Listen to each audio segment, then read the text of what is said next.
Então, boa noite, pessoal. É um prazer estar aqui com vocês. Hoje eu vou falar mais um pouquinho sobre propósito e serviço segundo os ensinamentos de Jesus, né? Como é que a gente pode trazer o reino aqui para o nosso dia a dia. Às vezes a gente imagina que só com grandes gestos a gente vai estar cumprindo a vontade do Pai, né? Então, se eu achar a cura de alguma doença, ou se eu resolver o problema da minha cidade, ou se eu resolver o problema do meu país. E na verdade, se você cuidar de você, do seu entorno, já está maravilhoso. Então, com pequenos gestos, a gente consegue desenvolver os frutos do Espírito, a gente consegue seguir, né, o nosso propósito, que é fazer a vontade do Pai, através do serviço aos nossos irmãos. Então, é sobre isso que eu vou falar hoje. E quem quiser, a gente não consegue ver quem é que está com a mão levantada, então, se alguém quiser interromper, sempre pode interromper, tá bom? Eu vou compartilhar aqui com vocês. Então, propósito e serviço, encontrando significado nas pequenas coisas. Embora eu tenha extraído muitos textos do livro, né? Essa apresentação é uma interpretação minha. Não tem certo nem errado, não tem nenhuma instituição avalizando isso. Então, é a minha opinião sobre o que eu li, né? O que eu entendi. E as imagens que eu utilizo, eu pego do Pinterest e pego do Discovery Jesus. E são meramente ilustrativas, porque o livro de Urântia não tem imagem, né? Não traz imagens. Então, é só para deixar o trabalho mais leve, mais gostoso de ver. Sueli, eu só queria saber, então você não vai dar os documentos, os trechos dos documentos que você retirou? Não? Sim, Ah, eu dou. ah, Eu, tá bom. eu, eu, eu faço a minha interpretação, mas eu coloco a fonte de onde eu tirei, Ah, tá ótimo. tá bom? Então, para Ah, começar, vamos fazer um minutinho de silêncio, vamos fazer uma oração, né? Para a gente se conectar. Pai universal, fonte de todo amor e de toda verdade, concede-nos um coração aberto para ouvir a voz do nosso ajustador do pensamento, para que possamos seguir com confiança e entrega o caminho que nos conduz à vida eterna. Pai eterno, fortalece a nossa fé para que ela seja viva e atuante, não apenas uma crença, mas uma experiência diária de comunhão contigo. Que o Espírito da Verdade nos inspire a viver como irmãos. Que o Espírito Santo nos console e nos ilumine. E que o nosso maior propósito seja fazer a tua vontade. Amado Pai, ensina-nos a trocar o medo pela coragem que nasce da fé, a ignorância pela luz que não se apaga e o egoísmo pelo amor que se reparte. Que Urântia, essa terra de aprendizados, possa um dia brilhar em paz e justiça, até que todas as vozes e cores humanas se encontrem em luz e vida. Pai de amor, que seja feita a tua vontade em cada mente, em cada coração e em todo o nosso mundo. Amém. amém, Amém. amém. Então, o objetivo dessa apresentação que eu vou fazer hoje é refletir sobre o valor espiritual das ações cotidianas, simples e cotidianas, e reconhecer nelas o propósito de um caminho de serviço, de amor e manifestação dos frutos do Espírito, como Jesus nos ensinou e como a gente lê a todo momento no livro de Urântia. Jesus, antes da sua crucificação, orientou os seus apóstolos a permanecerem unidos no amor e os ensinou que servir uns aos outros com humildade é o caminho para o reino do Pai. Então, para Jesus, uma das maneiras da gente cumprir a vontade do Pai é desenvolver os frutos do Espírito e, através do serviço, fazer a vontade do Pai. Jesus destacou que amar é servir e que mesmo os menores atos de bondade têm valor eterno.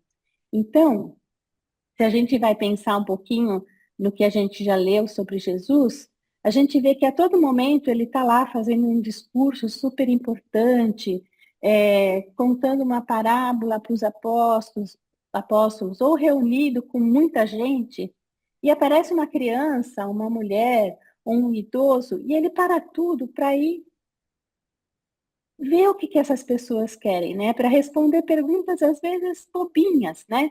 Mas ele para, ele olha no olho das pessoas e vai tentar entender o que aquela pessoa está precisando e vai tentar, de alguma forma, resolver o problema daquela pessoa, né?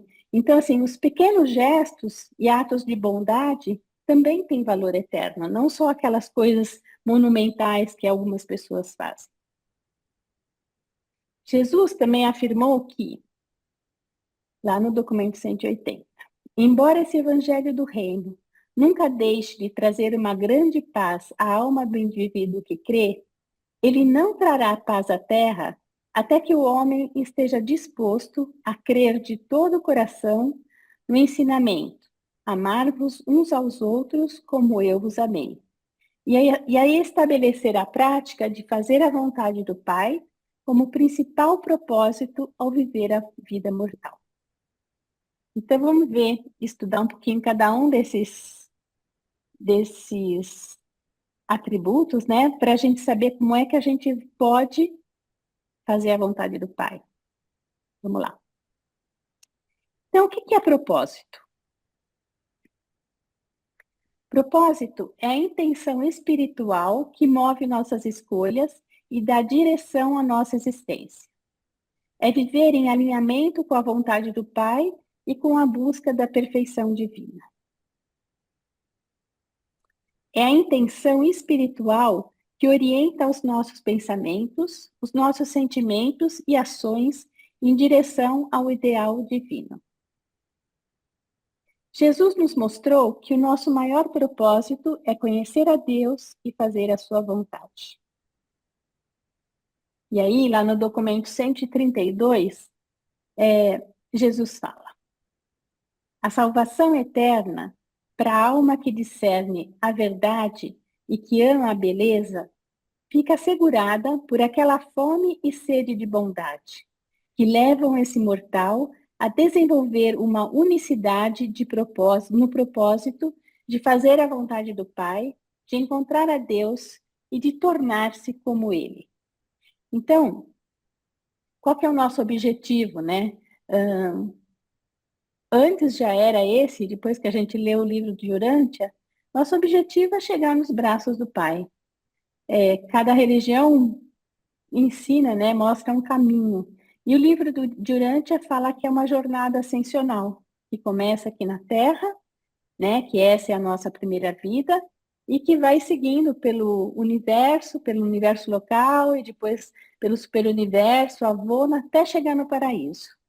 E isso sempre é uma lapidação que a gente vai fazendo na gente mesma, né, na gente mesmo, para conseguir tornar-se como o Pai, né? Só que nós somos seres não perfeitos como o Pai é, mas a gente vai conseguir chegar na perfeição possível, né, de Deus.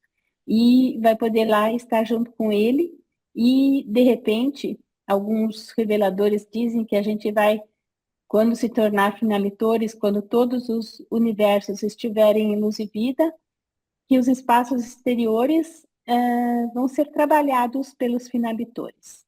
Então, talvez esse seja o nosso destino depois que a gente se torne finalitor e que os universos estejam em luz e vida.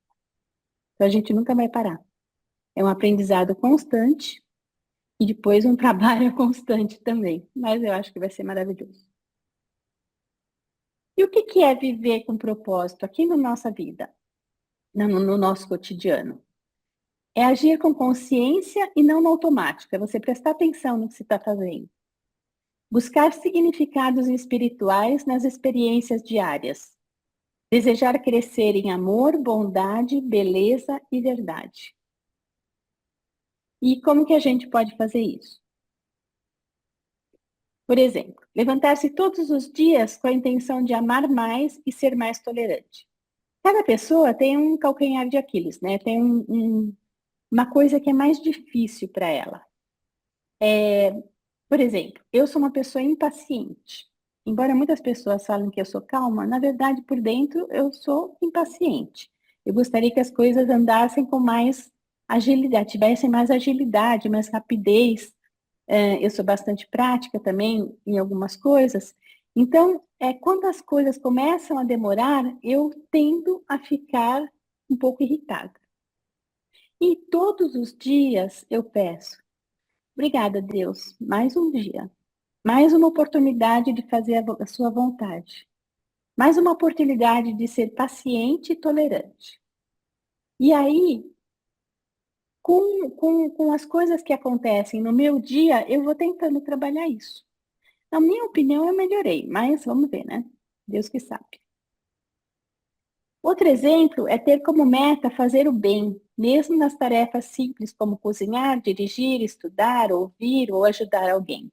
Então, você está ali presente, fazendo aquilo naquele momento com carinho, com amor, com dedicação.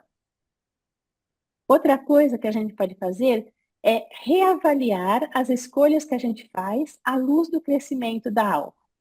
Então, a Sueli, de 15 anos atrás, escolhi algumas coisas que hoje não cabem mais. Hoje não me servem mais. Eu não vou criticar aquela Sueli de 15 anos atrás. Mas eu sei que ela precisou daquilo, eu sei que aquilo foi um caminho para que ela chegasse até hoje, né? Até aqui e agora. E sei que daqui a 15 anos eu vou estar mais mudada ainda, se Deus quiser e permitir, né? Mas isso acontece porque a gente vai aprendendo, e aí, quando a gente aprende, a intenção é mudar, né? E se transformando. E isso é aquela forma que Deus pede para a gente, que Jesus falou tanto para os apóstolos, de perfeccionamento. Você ir se perfeccionando. E no livro de Urântia? O que é o propósito no livro de Urântia? No livro de Urântia, o propósito de ser perfeito como Pai Universal é a meta final para a experiência humana. Ser perfeito assim como o Pai é perfeito. É um objetivo que envolve a evolução espiritual e a conquista da divindade. A perfeição, nesse contexto, não se refere a uma condição estática, mas sim a um estado constante de crescimento e desenvolvimento espiritual, onde a mente e a vontade se harmonizam com a vontade divina. Então, é o desejo de todos os dias estar querendo fazer a vontade do Pai. A gente consegue a toda hora, a todo momento? Não. De repente, você está no trânsito, alguém te fecha e você esquece que aquela pessoa pode ter tido um dia ruim, que aquela pessoa passou por algum problema e você xinga a pessoa, você fica irritado, nervoso, etc. Né? Porque a sua condição animal nessas horas ela transparece. Então, você tem que sempre estar tentando domar esse animal que a gente é, né? Esse animal que existe em cada um de nós. Mas nós também somos seres humanos e ele existe. Ele não pode suplantar o nosso espírito, mas ele existe, né? A nossa parte material existe. E a busca pela perfeição é um processo de evolução, não um estado final. Significa uma progressão em direção à harmonia com a vontade divina e com a compreensão da natureza do Pai Universal. Então, quanto mais você compreende quem é o Pai, quem são os agentes celestes, quem foi Jesus, quem é Jesus na nossa vida,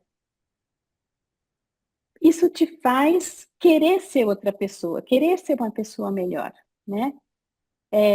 A gente está aqui hoje, podia estar lá, sei lá, para quem gosta de novela, vendo novela, para quem gosta de série, assistindo série, para quem gosta de ir num barzinho, tá num barzinho com os amigos. Não, a gente está aqui na sala falando de Deus, né? Falando como é que a gente pode melhorar, como é que a gente pode se lapidar, como é que a gente pode ser uma pessoa melhor. Então, isso já é um passo para você melhorar, isso já é um passo, um gesto pequenininho, mas que vai fazer toda a diferença na sua vida, né? E que vai de encontro com o seu propósito de chegar lá junto de Deus. A perfeição é vista como a realização divina, um estado de autoconsciência, conhecimento e compreensão que reflete a natureza de Deus. Acho que alguém está com o microfone aberto. A favor de fechar o microfone que está dando. E a perfeição, ela está intrinsecamente ligada à vontade de Deus, que é a força criadora e unificadora de todo o universo. A busca pela perfeição envolve a identificação com a vontade divina. A busca pela perfeição é vista como uma aventura suprema dos habitantes de todos os mundos do tempo e do espaço. Então, todas as pessoas, todos os mortais, de todos os 7 superuniversos, eles estão buscando a perfeição, eles estão tentando se aprimorar, né? E até para poder chegar ao paraíso, para poder chegar aos braços do Pai, para se tornar um finalitor e continuar a sua jornada onde quer que seja que o Pai vai nos levar. E o propósito principal da vida humana e o que impulsiona a jornada espiritual é tentar ser perfeito como o Pai do céu é perfeito. E aí, lá no primeiro documento do livro de Urântia, os reveladores já começam dizendo para a gente o seguinte: todos os mundos esclarecidos reconhecem e adoram o Pai Universal, o elaborador eterno e sustentador infinito de toda a criação. As criaturas de vontade, de universo em universo, embarcaram na jornada imensamente longa até o paraíso, a luta fascinante da aventura eterna de alcançar a Deus, o Pai. Então, lá no primeiro documento, eles já estão explicando para a gente aonde a gente vai chegar. E esse é o nosso propósito, o propósito transcendente dos filhos do tempo. Então, é ir ao encontro do Deus eterno, compreender a sua natureza divina e reconhecer o Pai universal. E ainda lá no primeiro documento, 106, os reveladores dizem assim para a gente: o verdadeiro significado do mandamento divino, sede perfeitos, assim como eu sou perfeito, é o que impulsiona constantemente o homem mortal a ir adiante e o atrai para o interior de si próprio, na sua labuta longa e fascinante, para alcançar níveis cada vez mais elevados de valores espirituais e de significados verdadeiros do universo.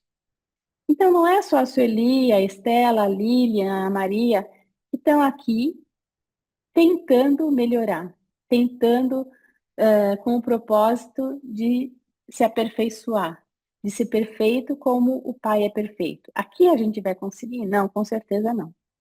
A gente vai conseguir lá no paraíso e depois. E nem vai ser tão perfeito quanto Deus. A gente vai poder ser perfeito na medida que é permitido para nós sermos perfeitos, né? Eu E posso essa fazer busca uma colocação? pode, claro. Quer que eu interrompa? Não, não, Pode só um falar. minutinho. Então, Uhum. eu acho assim, eu percebo que as pessoas que realmente entenderam o ensinamento, elas se propõem, por amor, claro, a Deus e ao ensinamento, a passar para os seus irmãos. Então, eu vejo em vocês realmente, vocês são atuantes no propósito.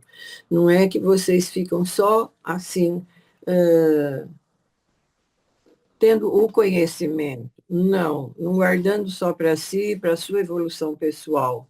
Então, eu acho que quando a pessoa reconhece o propósito, realmente, é quando ela tem esse amor, sabe? A Deus e aos seus irmãos. Então, eu, assim, tiro muito meu chapéu aí para todas vocês e todos vocês homens também, né? Henrique, Damolin, Neemias, essa turma toda tão dedicada. E eu acho, assim, que quando você realmente evoluiu, tudo bem, às vezes você tem o conhecimento do propósito, mas você ainda não tem, vamos dizer, a prática totalmente do propósito. Mas só o fato de você se dispor do seu tempo para passar isso que você realmente acredita, você está fazendo por amor, não é? E então, quando a gente realmente reconhece aquilo que é grandioso, a gente não guarda só para si, não. E parabéns para vocês todas aí, todos os homens também que trabalham pelo livro de Urântia. Muito obrigada. Nada.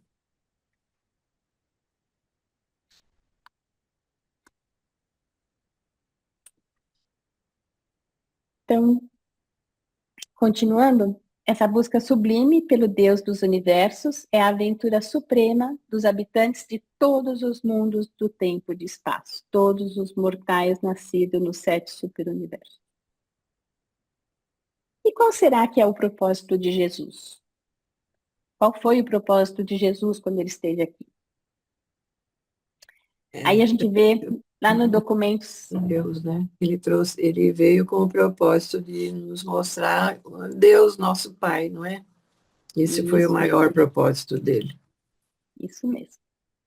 E lá no documento 196, os reveladores falam assim: a vida terrena de Jesus foi devotada a um grande propósito: fazer a vontade do Pai, viver a vida humana religiosamente e pela fé.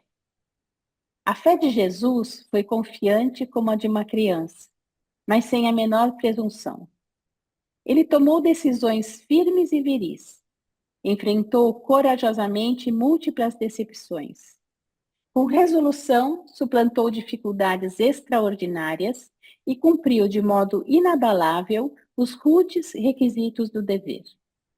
Foi necessária uma vontade forte e uma confiança firme para acreditar no que Jesus acreditava, como ele acreditava. Era isso que ele queria dos apóstolos, que os apóstolos não só acreditassem no Pai, mas acreditassem como ele acreditava. E é isso que ele ficou tentando mostrar para os apóstolos e para nós, através do livro de Urântia, o tempo todo, né? Então, fazer a vontade do Pai e viver uma vida humana pela fé. Jesus fundou a religião da experiência pessoal, ao fazer a vontade de Deus e ao servir a humanidade, a irmandade humana. Então, o que Jesus também sempre falava, e que a gente lê a toda hora no livro de Urântia, é que a gente precisa desenvolver uma fé viva e uma religião pessoal com Deus, uma ligação pessoal com Deus. Você não precisa ir nos templos, você não precisa nada contra quem vai à igreja, quem vai nos templos, não é isso que eu estou dizendo. Mas o que Jesus pedia é que o seu contato com Deus não tivesse intermediários, né? Fosse você e Deus, uma ligação direta com Ele. E que a maior forma de demonstrar esse amor por Deus é servir aos seus semelhantes, né? Então, um dos propósitos de Jesus também era o serviço. E você via ele o tempo todo ajudando pessoas, curando pessoas, dando uma palavra, ouvindo as pessoas, ensinando as pessoas. Então, ele era um mestre completo, né? Que usava o serviço com amor o tempo todo. Então, já que eu falei de serviço de Jesus, vamos falar um pouquinho o que é o serviço para nós, aqui, hoje, no dia a dia. Serviço é o amor em ação. É a prática espontânea da bondade. É a doação do melhor de si mesmo ao próximo. É você se entregar, né? Para aquele que está necessitado, que está precisando. E não é necessitado de só, né? Porque tem muita gente que precisa de comida, dinheiro, roupa, saúde, remédios, etc. Mas não é só isso, não. Às vezes você tem gente da sua casa, uma pessoa de idade, por exemplo, que precisa de atenção, né? Um gesto de carinho para com essa pessoa é você sentar e ouvir ela falar o que ela tem para falar. é estar perto. Hoje em dia tem muito isso, é engraçado. Às vezes eu fico olhando, eu tenho 7 netos, né, de várias idades, e tem 2 pequenininhos.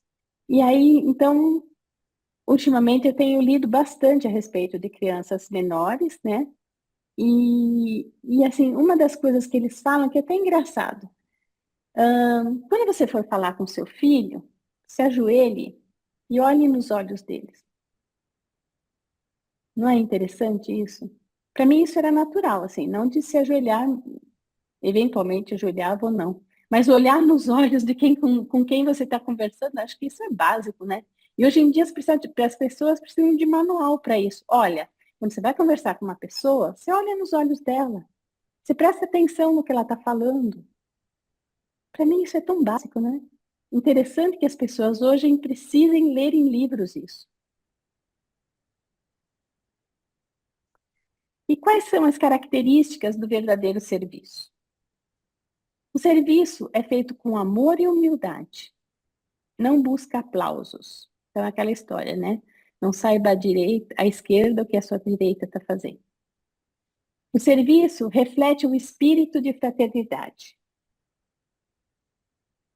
E alguns exemplos práticos. Então, por exemplo, ajudar um colega que está em dificuldades, mesmo sem ser solicitado. Você está vendo lá que seu colega de trabalho, por exemplo, está atolado, não está sabendo fazer alguma coisa, está com uma dificuldade em algum ponto, você vai lá, mesmo que ele não tenha te pedido, você vai lá, oh, e aí, você está precisando de alguma coisa, posso te ajudar? E se você fizesse dessa forma, será que não seria mais fácil? Olha, eu já passei por isso, de repente, se você fizesse isso e isso, talvez fosse mais fácil. Outra coisa que é um exemplo de serviço é ser paciente com alguém impaciente. Olha, gente, eu faço isso bastante. Eu tento, né? Então, tem alguém lá que está desesperado, assim, e aí você vai lá e tenta acalmar a pessoa, tenta ouvir, tenta pôr panos quentes, né? É, é engraçado. Com filhos, por exemplo, e com o meu pai, né? Que tem 87 anos. Meu pai ainda dirige, ele não mora comigo, ele mora com meu irmão. E todos os dias ele vem para minha casa, e ele toma o café da manhã aqui, almoça aqui, e lá para as 2, 3 da tarde ele volta para casa dele. Então, é um jeito dele, e a gente gosta, porque pelo menos ele fica aqui metade do dia com a gente, né? Mas ele é muito impaciente. Então, quando ele quer uma coisa, ele vem para você e fala, e interrompe, e tenta passar por cima de tudo, tal. Aí eu respiro e falo, não, vamos lá. Tento ouvi-lo, tento fazer o que ele está me pedindo, né? Tento ajudar de alguma forma, mas é difícil você lidar com pessoas impacientes, né? Você ser paciente com pessoas impacientes. E eu também sou um pouco impaciente, então às vezes fico pensando, nossa, coitado dos meus filhos. Outra coisa, oferecer palavras de consolo a quem está sofrendo. Então você ser solidário, você ser empático, né, com aquelas pessoas que estão sofrendo. E mesmo outras coisas mais básicas, como ajudar alguém que está necessitado, que está precisando de comida, de roupa, de dinheiro, de abrigo, né? Isso meio básico também. E aí, Jesus nos disse, lá na última ceia, né, naquela última quinta-feira, o maior dentre vós será aquele que serve. Então, no documento 171, que fala da última ceia, né, que relata a última ceia, vocês se lembram que os apóstolos entraram na sala e perceberam que não tinha ninguém para lavar os pés deles. E eles acharam estranho, porque era o hábito que tivesse alguém para lavar os pés.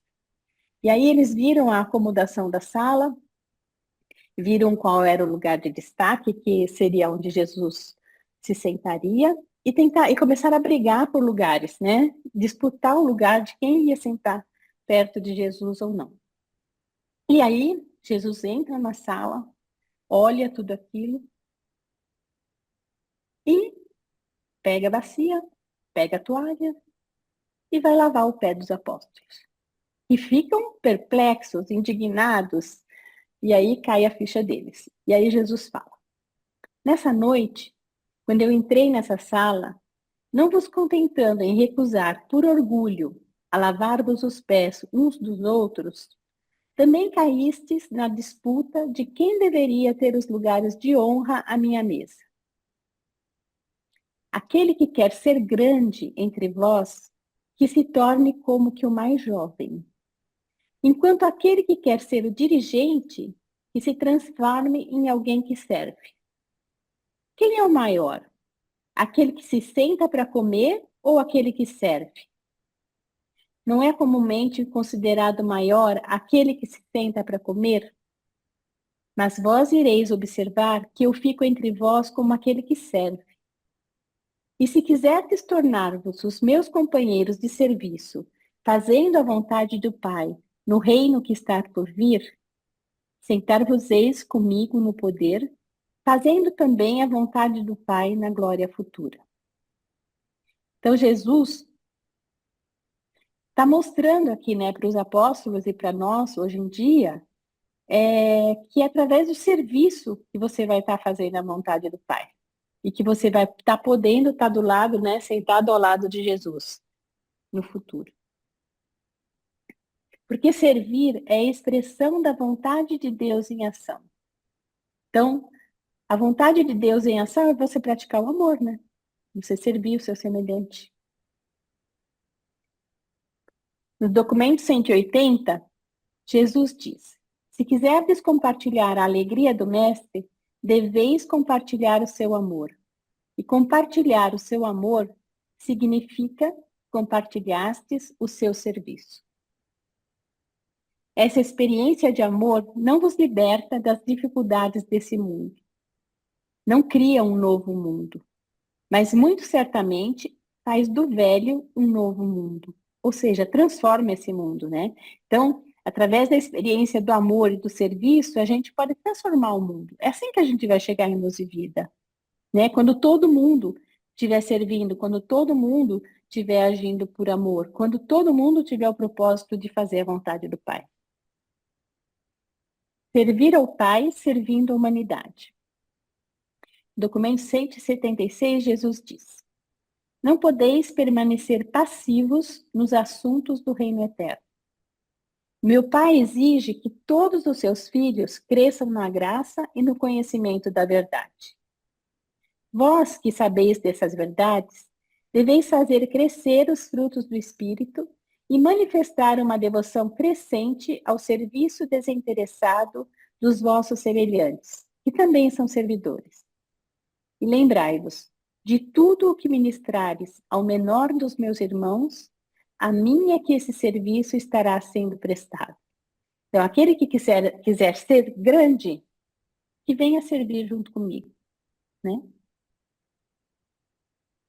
E Jesus teve uma vida de serviço.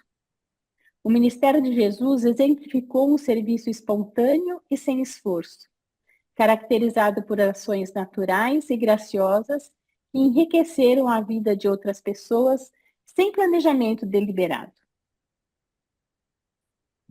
Em sua jornada pela vida, Jesus combinou perfeitamente as interações diárias com profundos atos de bondade, personificando a verdade de que ele realmente se dedicava a fazer o bem.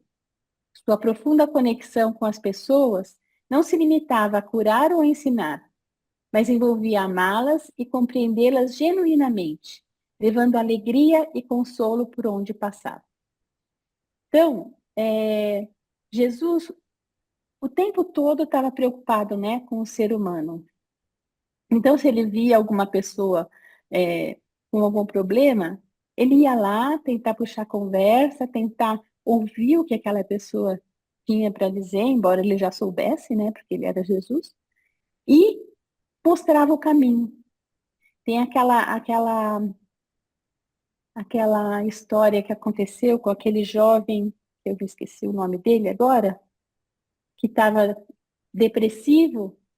E Jesus percebeu que ele estava depressivo e para tentar, né, manter um contato, né, Ele pergunta, você sabe qual o melhor caminho para Fenícia, não me lembro, para lugar X? E aí o menino responde para ele onde é. Aí Jesus fala, já que você me ajudou, eu também quero te ajudar. Eu percebo que você está com problemas, etc. E aí o menino fala, não, mas eu não quero, não pedi a sua ajuda. Não, mas eu estou sentindo que você precisa de ajuda.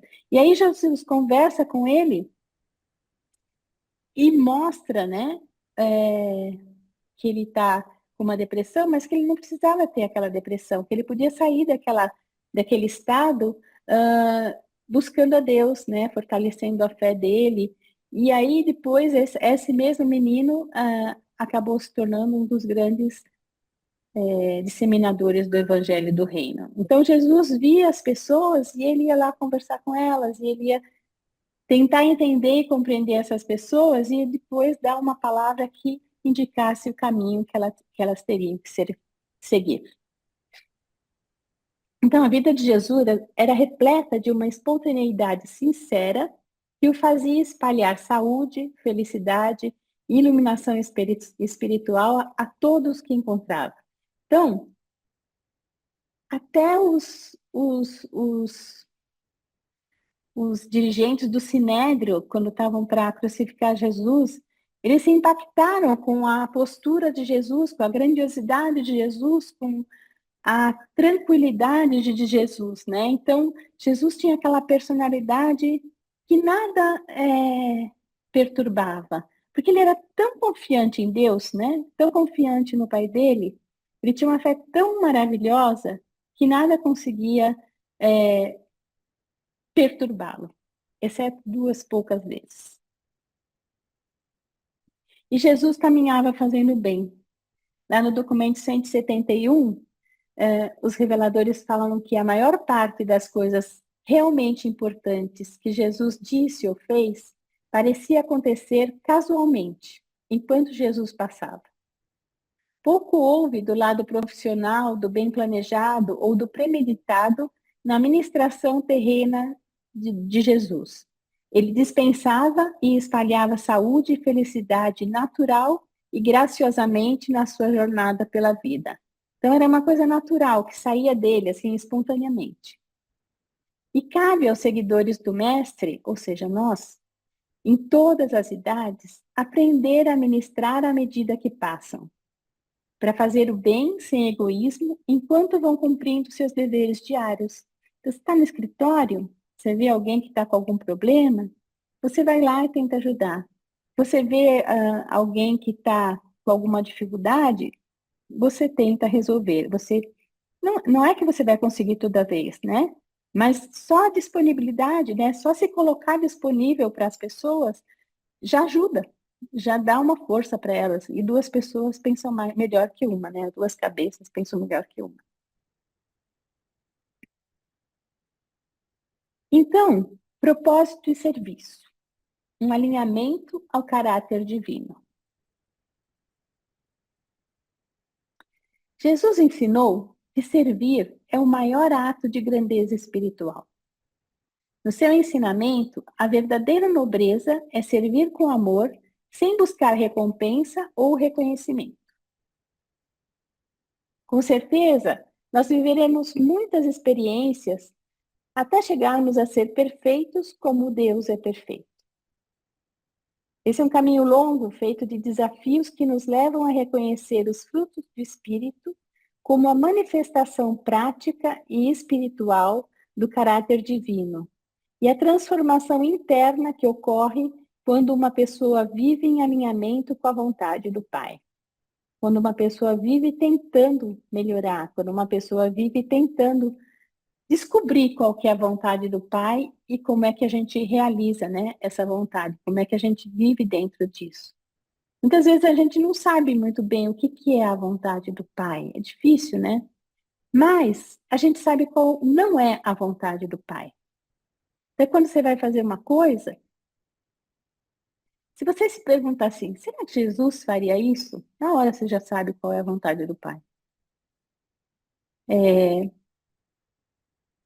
Talvez, às vezes, a gente até tente se enganar um pouquinho, falando, não, é só esse daqui, só dessa vez, só um pouquinho. Mas lá no fundo, no fundo, no fundo, você sabe se você está fazendo certo ou se está fazendo errado, né? Você sabe o que é a vontade do Pai. E lá no documento 140, Jesus fala assim para a gente: ver Deus por meio da fé significa adquirir o verdadeiro discernimento espiritual. E o discernimento espiritual intensifica o guiamento do ajustador. E tudo isso, no fim, aumenta a consciência de Deus. Olha só a dica, né? E quando vós conhecerdes o Pai, vós estareis confirmados na certeza da filiação divina. E podereis amar cada vez mais a cada um dos vossos irmãos na carne. Não apenas como um irmão, com amor fraterno, mas também como um pai, com um afeto paterno. Então, Jesus, em algum momento, ali na última ceia, se não me engano, ele fala assim: e agora eu vos dou um novo mandamento. Não é mais amar-vos uns aos outros, não é mais amar-vos uns aos outros. Eu quero que vocês amem uns aos outros como eu vos amei. Então, não é um amor fraterno mais que eu espero de vocês.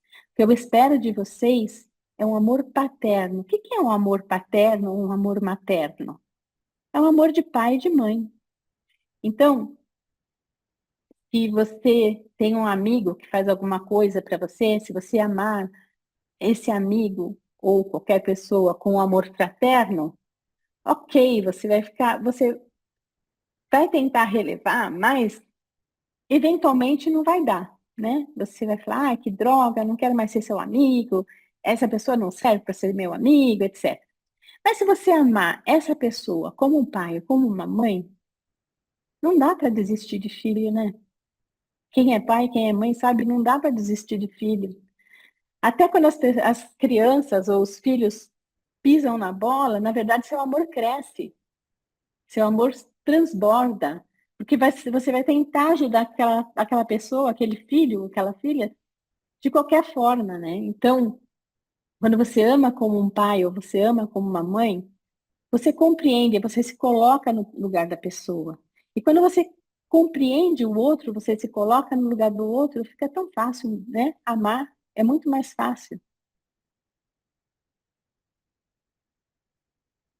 Jesus ensinou que a vida com propósito é aquela guiada pelo amor, pela fé viva e pelo desejo sincero de servir ao seu irmão.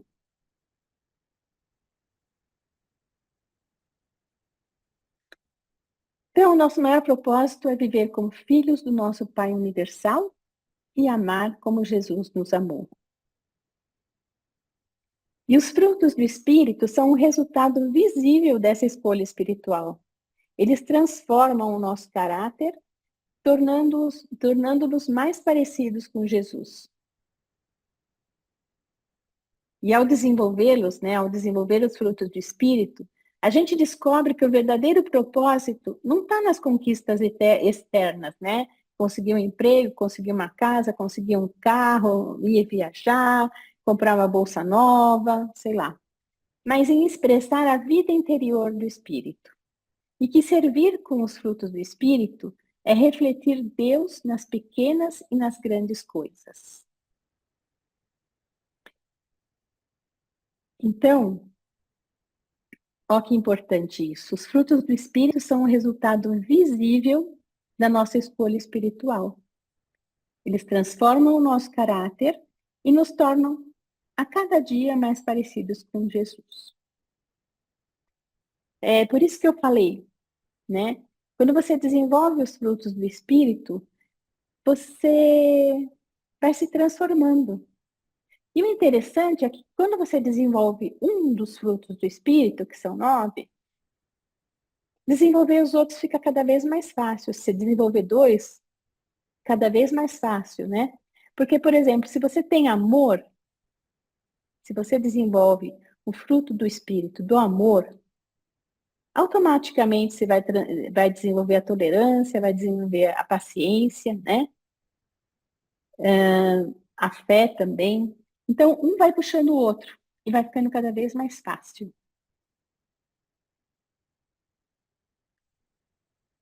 E aí Jesus falou para a gente assim, pelos seus frutos os conhecereis. E lá no discurso da despedida, no documento 180, que aliás é belíssimo, eu recomendo que todos leiam, Jesus incluiu a parábola da videira e dos ramos. Pois Jesus pretendia que os seus seguidores agissem com uma tal fragrância espiritual, com perfume, que qualquer um pudesse perceber que este era um seguidor de Jesus apenas pelo seu comportamento. Então, Jesus queria que, só de olhar para a pessoa que desenvolveu os frutos do Espírito, né, você já soubesse que ela era um seguidor de Jesus. Porque ela era amorosa, porque ela era tolerante, porque ela tinha fé, porque ela tinha alegria, porque ela tinha paciência, porque ela tinha mansidão, né? Jesus garantiu àqueles que ouviam os seus ensinamentos que o Espírito da Verdade testemunharia aos seus corações a genuína verdade em sua mensagem. Jesus ensinou que se nos dedicarmos a fazer a vontade divina, como ele fez, nós manifestaremos os frutos assim como ele os manifestou na sua vida. E Jesus, nessa parábola, né, da videira, Jesus é a videira e nós somos os ramos. E nós devemos permanecer conectados a Jesus e permitir que o Espírito da Verdade trabalhe em nós e através de nós. A gente tem que ir de mãos dadas com Jesus, não largar de jeito nenhum. Ao fazermos isso, começaremos a ver os frutos do Espírito crescendo em nossas vidas. E esse crescimento nos ajudará a construir relacionamentos fortes e significativos, a passar pelos desafios da vida com mais leveza e a contribuir para um mundo mais amoroso e pacífico. Não é que os desafios desaparecem, né? Que a nossa vida se transforma, vira um mar de rosas. Não, não é nada disso. A gente vai continuar passando pelos desafios, vai tentar continuar enfrentando, né, problemas na vida. Só que você vai estar mais preparado. Você vai agir com mais leveza, você vai agir com mais fé, com mais certeza, né? Certeza do quê? Certeza de que essa vida é passageira. A gente vai viver aqui 80, 100 anos, mas ela é só o nosso primeiro degrau para a nossa vida eterna. Se a gente conseguir ressuscitar, né, lá do outro lado, a gente vai continuar nosso trabalho, nossa jornada ascensional, até se fusionar com o nosso ajustador de pensamento e seguir, né, como espírito até o paraíso.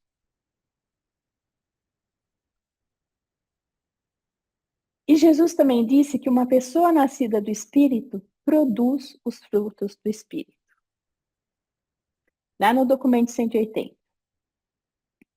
Nisto o Pai é glorificado, pois a vinha tem muitos ramos vivos, e cada ramo dá muitos frutos. E quando o mundo vir esses ramos frutificando, todos os homens saberão que vós sois verdadeiramente os meus discípulos. Então, através, né, dos frutos os conhecereis. Através das suas atitudes, as pessoas vão saber que você é uma pessoa renascida, né? Renascida do Espírito, que você está buscando a Deus, que você tem Deus dentro de você, na verdade, você já encontrou. Que você está aqui com o propósito de servir e de fazer a vontade do Pai. Então, só para a gente se lembrar, quais são os frutos do Espírito? Amor, benignidade, bondade, alegria, paz, domínio próprio ou autocontrole, paciência, fé ou fidelidade e mansidão. E o que são os frutos do Espírito? Os frutos do Espírito são qualidades que refletem o caráter do Pai e são cultivadas em nós por meio do nosso relacionamento com Ele. Então, quanto mais você tiver se relacionando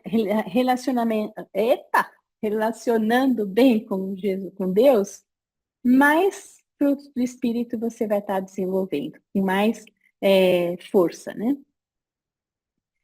E essas qualidades incluem o amor, a benignidade ou a amabilidade, a bondade, a alegria, a paz, mansidão, domínio próprio, paciência, fidelidade. Se a gente for detalhar mais, no que essas qualidades se traduzem? Elas se traduzem em serviço amoroso, devoção altruísta, lealdade corajosa, justiça sincera, honestidade iluminada, esperança imorredora, confiança irredutível, ministério misericordioso, bondade infalível, tolerância que perdoa e paz duradoura. Então, essas qualidades se traduzem em serviços. E o Pai deseja que os seus filhos na fé deem muitos frutos espirituais. E à medida que a gente vai se aproximando de Deus, o Espírito dele começa a trabalhar em nós, transformando os nossos pensamentos, atitudes e ações. Então, se a gente tem os frutos do Espírito, quais são os frutos da carne, né? Qual é a antítese dos frutos do Espírito?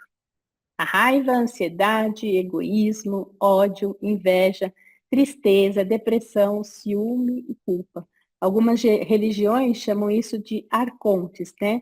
Arcontes que ficam lá na nossa cabecinha, né? Então não tem o anjinho e o diabinho, então que fica lá na nossa cabecinha desenvolvendo sentimentos que não são bons, que não vão levar a gente para o Pai, que não vão levar a gente para o paraíso.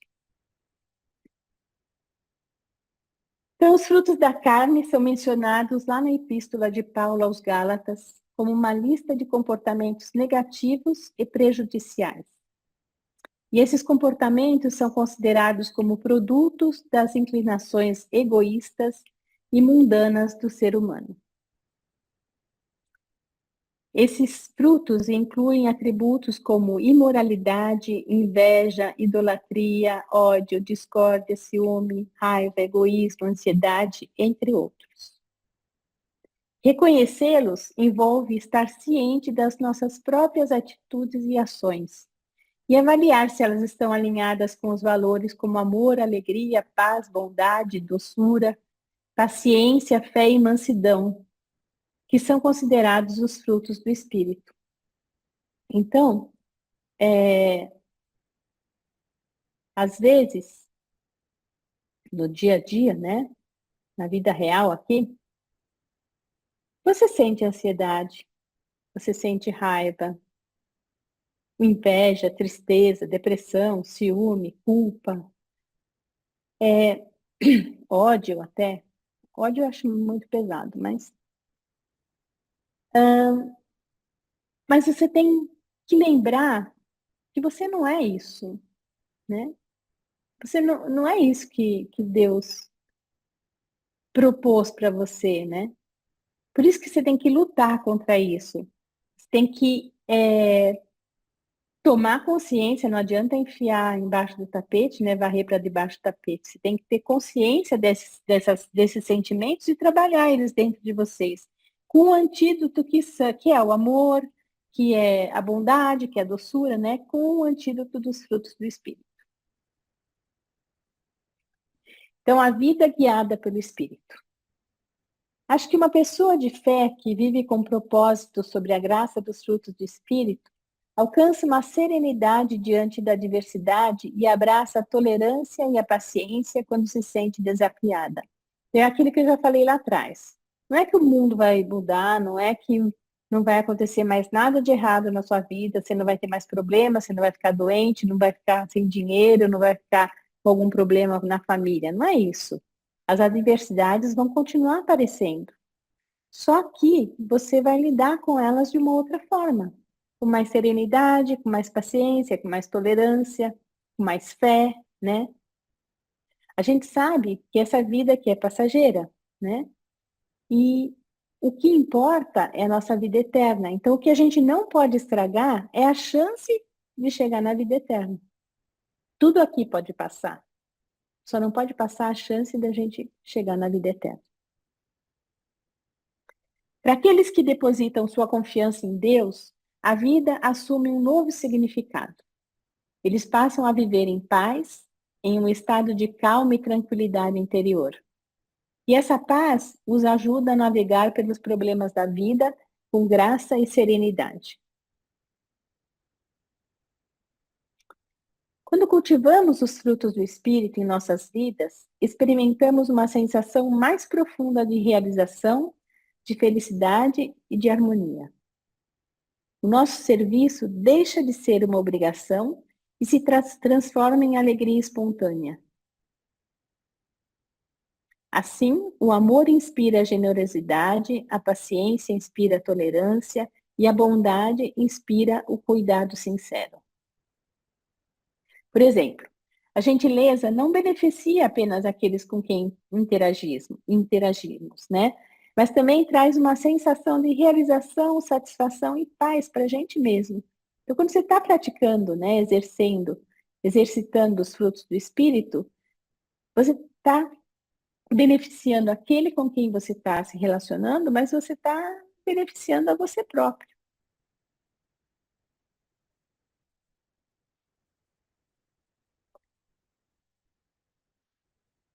E os frutos do Espírito se manifestam na prática diária do amor que serve. Então, não é tanto uma questão de ter essas qualidades ideais na nossa experiência diária, né? Mas é vivê-las e experimentá-las como resultado dessa consciência do Espírito. Então, quanto mais consciente você for, mais você vai conseguir viver e experimentar, né? Esses frutos do Espírito. A sua realização é um resultado natural da compreensão e experiência da filiação com Deus e da fraternidade resultante com a família dos homens. Uma vez que compreendemos quem nós somos, o que somos, desejamos naturalmente viver uma vida de amor a Deus e de serviço aos nossos irmãos e irmãs, como Jesus nos ensinou a fazer e como ele tanto demonstrou na sua vida terrena. O amor, ele é a base de todos os frutos do Espírito. O amor flui de Deus e através de nós. Ele ajuda a nos conectar com os outros, a demonstrar compaixão e a tratar a todos com gentileza e respeito. O amor une as pessoas e cria relacionamentos fortes e significativos. O amor é o desejo de servir e de fazer o bem aos outros. E ele envolve tratar os outros com empatia, generosidade e respeito. É aquilo, né, de você colocar as sandálias do outro, né? Caminhar o caminho do outro, olhar com os óculos do outro. A verdadeira medida do amor e da maturidade de uma pessoa nascida do Espírito é evidenciada pelo quanto ela ama os seus semelhantes. Então, para você mensurar o quanto você está desenvolvendo os seus frutos do Espírito, é você se perguntar honestamente, né, olhar para si mesmo e ver o quanto você está amando o seu semelhante. E quais são as atitudes para desenvolver os frutos do Espírito? Cultivar uma vida espiritual profunda e uma conexão íntima com Deus. Isso que todos nós aqui estamos fazendo. É um processo de crescimento espiritual contínuo, buscando viver de acordo com os valores e ensinamentos espirituais. Não é que você já conseguiu, né, o amor e a gentileza hoje, pronto, não precisa fazer mais nada. Não. É um processo contínuo, né? Onde você vai a cada dia fazendo mais e mais e mais. E é necessário interagir com os outros enquanto você reflete os frutos do Espírito. Ou seja, demonstrar amor, alegria, paz, paciência, enfim. Todos os frutos do Espírito nas suas interações diárias. Eu costumo dizer que uma personalidade precisa de outra personalidade, né? Então, claro que eu não sou muito conhecedora de todas as religiões, mas para mim não parece muito frutífero você se isolar do mundo e ficar meditando sem interagir com outras pessoas, né? Como algumas religiões fazem isso. Eu acho que é no dia a dia que você vai se construindo, né? No dia a dia que você vai exercitando o seu amor e sua paciência, sua tolerância. Ficar sem interagir com os outros não faz muito sentido para mim. E isso pode ser feito praticando empatia, sendo gentil, mostrando compaixão e buscando resolver conflitos de forma pacífica. É um processo contínuo de autodesenvolvimento e prática dos valores espirituais.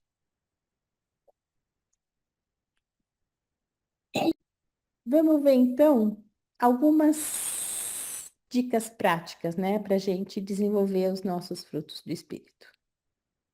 Então, amor. Como é que a gente faz para desenvolver o amor? Pratique a empatia e a compaixão, buscando entender e ajudar os outros em suas necessidades. Tente colocar-se no lugar do outro e compreender as suas perspectivas e sentimentos. Demonstre amor através de gestos, palavras, comportamentos que promovam o bem-estar do outro. E a alegria. Cultive uma mentalidade positiva. Seja grato pelas pequenas coisas e encontre alegria nas experiências diárias. A paz. Como é que a gente conquista a paz? Aprenda a controlar suas emoções e busque resolver conflitos de forma pacífica. Não vai lá querer pôr gasolina na fogueira, né? Muita gente faz isso.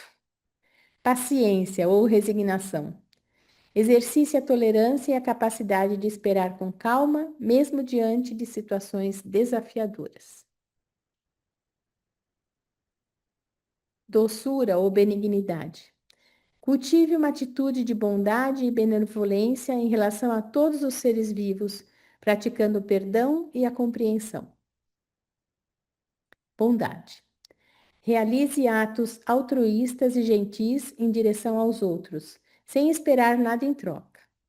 Pratique a bondade diariamente, seja ajudando alguém em necessidade ou simplesmente sendo amável com as pessoas ao seu redor. Fé ou fidelidade. Seja íntegro e confiável nos seus relacionamentos e compromissos, mantendo sua palavra e sendo leal aos outros. Cultive uma conexão espiritual por meio da oração, meditação ou reflexão sobre as questões espirituais. Mansidão. Desenvolva a humildade e a calma interior, evitando reações impulsivas ou agressivas. Temperança ou autocontrole ou domínio próprio. Busque equilíbrio em todas as áreas da sua vida, evitando excessos e praticando autocontrole em seus hábitos e comportamentos. Essas práticas são apenas algumas sugestões que podem ser integradas à vida cotidiana através da autorreflexão, da prática consciente e do cultivo de hábitos positivos. Então, a gente pode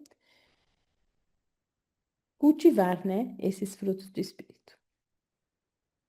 E os frutos do Espírito, como eu já falei lá atrás, é um processo, a conquista deles é um processo gradual.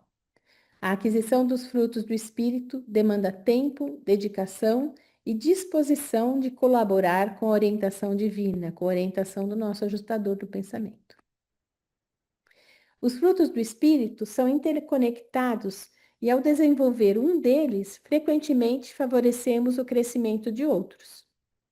Por exemplo, ao praticarmos o amor, nos tornamos de uma maneira mais natural, mais pacientes, bondosos e gentis e tolerantes. Então, buscar fazer a vontade de Deus deve ser a nossa prioridade. E os benefícios adicionais de gerar mais frutos do Espírito em nossas vidas serão um resultado natural desse processo. Desculpa. Desenvolver os frutos do Espírito e servir com propósito.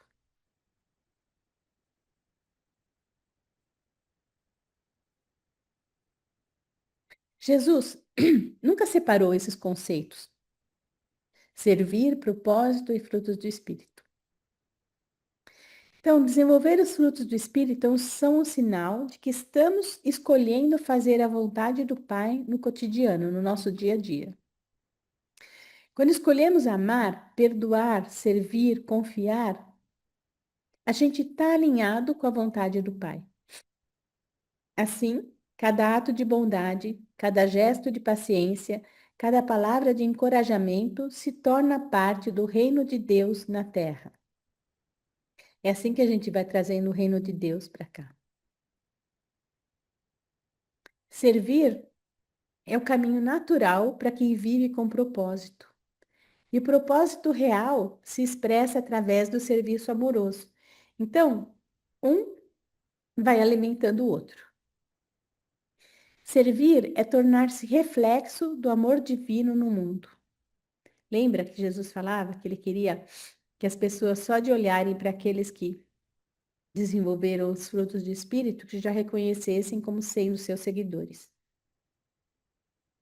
O verdadeiro propósito humano é ser instrumento do amor do Pai, o que se realiza no serviço humilde e contínuo aos outros.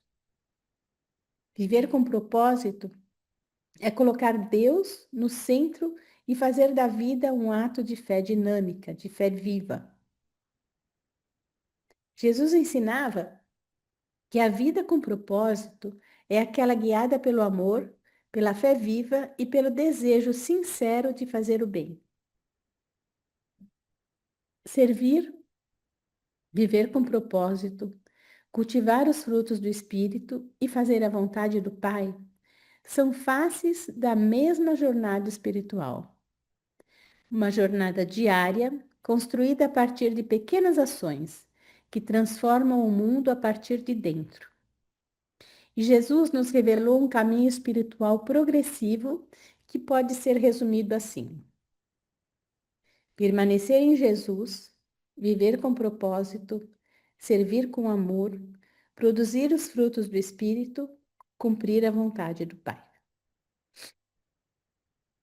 Então, conclusão ou reflexão, como vocês queiram. Jesus viveu de um modo simples e ensinou que o reino de Deus se manifesta nas atitudes do coração, não apenas nos grandes feitos. Então, você consegue manifestar o reino de Deus em pequenos gestos. Nada é pequeno se feito com amor. O propósito se revela no espírito com que realizamos esse serviço, na forma como a gente realiza. Então, exemplos de pequenas coisas com grande valor. Ouvir alguém com atenção, praticar o amor fraterno pela escuta atenta e sem julgamento. Perdoar um erro. Às vezes tem pessoas que têm problemas, né, para perdoar, então tem que exercitar isso.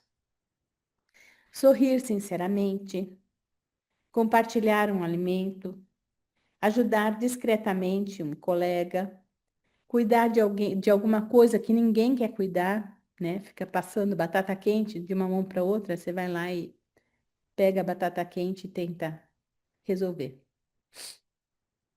Nós não estamos sozinhos para conseguir tudo isso. O ajustador do pensamento e o espírito da verdade continuam ativos em nossas mentes e nos nossos corações, guiando-nos, inspirando-nos, ajudando-nos a lembrar e aplicar os ensinamentos de Jesus no dia a dia. No lar, no trânsito, no trabalho, nas decisões, na rede social, nas conversas difíceis, na política. Em tempos de crise financeira, emocional ou social, somos chamados a manter a confiança no Pai. O que é isso? Manter a nossa fé no Pai. Saber que aqui, essa vida aqui é passageira e a que importa para a gente é a vida eterna. E a gente está construindo essa vida eterna hoje. A cada dia a gente está construindo nossa vida eterna. Porque se a gente não passar daqui, a gente vai deixar de existir. Então a gente está construindo a nossa vida eterna todos os dias. A verdadeira paz vem de saber que, independentemente do que aconteça fora, Deus habita dentro de nós. O ajustador de pensamento está aí dentro de você. E se você pediu, o Espírito da Verdade está infundido sobre você. E o Espírito Santo está te abraçando, né? Fora todas as outras agências celestiais que o Pai colocou para nos ajudar nessa jornada. Por isso é importante desenvolver os frutos do Espírito. Inspire os outros com a sua alegria, com o seu perdão, com a sua paciência, com a sua tolerância. Num mundo com redes sociais, polarização e pressão por aceitação, ser fiel ao amor, à verdade e ao serviço exige muita coragem. Hoje, ser um discípulo pode significar amar alguém que pensa diferentemente politicamente. E hoje em dia, a gente vê isso todo momento, na família, na rede social, com os amigos, no trabalho, nos grupos. E ninguém é obrigado a pensar igual, né? Não só não politicamente, mas ninguém é obrigado a pensar igual. Deus não queria uniformidade, ele queria unidade. Também, perdoar um amigo que te traiu, defender a verdade em seu ambiente de trabalho com integridade. Então, por exemplo, Jesus pediu que amássemos uns aos outros. Praticar a escuta ativa, ou escutar com compaixão, é um gesto simples, mas também é um ato de amor profundo. Muito obrigada. Não deixe de ler o livro de Urântia, porque essa é uma interpretação minha. Cada um pode ter a sua interpretação de todos os documentos, de todos os assuntos, lendo o livro de Urântia. Obrigada.